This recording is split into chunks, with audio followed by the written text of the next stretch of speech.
Assalamualaikum warahmatullahi wabarakatuh. Rahayu, rahayu, rahayu sagung dumadi. Kawilujengan katentreman saha sih nugrahaning Gusti Kang Maha Welas Maha Asih. Mugi tansah tumedhak tumanduk kajiwa kasarira wonten jiwangga panjenengan kaliyan kula.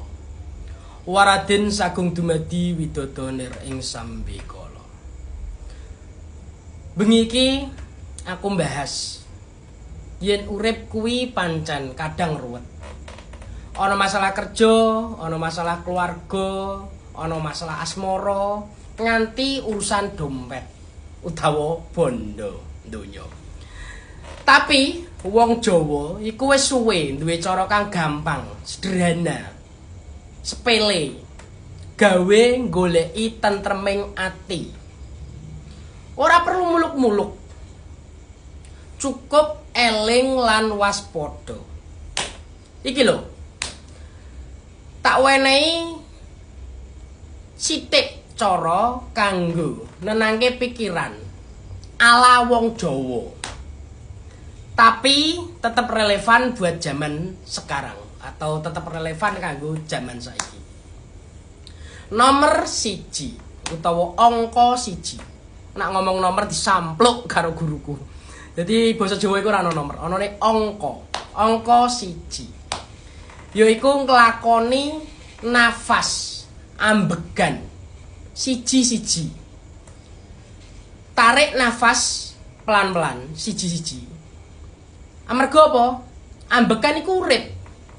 Wong Jawa percaya yen ambegan iku sumber kedamaian, ketentraman. Yen pikiran lagi semrawut, coba tarik nafas alon-alon. Ambekan sing jero, terus guwak tokke alon-alon meneh. Cara iki persis kaya wong meditasi utawa wong tapa. Jadi semedi, semeleh jroning dumadi. Nanging ning budaya Jawa iku disebut ngendhalikno ambekan utawa ngraos rasa.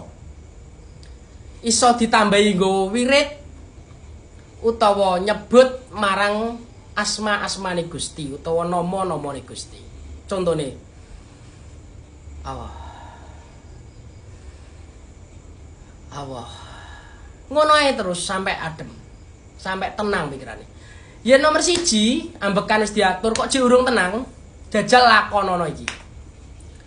Mangano kanthi alon-alon lan waspada. Aja kesusu. Wong tuwa Jawa mbiyen sering ngelingake mangano sing alon-alon ben slamet. Mangan kanthi tenang iku iso dadi momen relaksasi tubuh. Ana adzan. Kita skip dulu.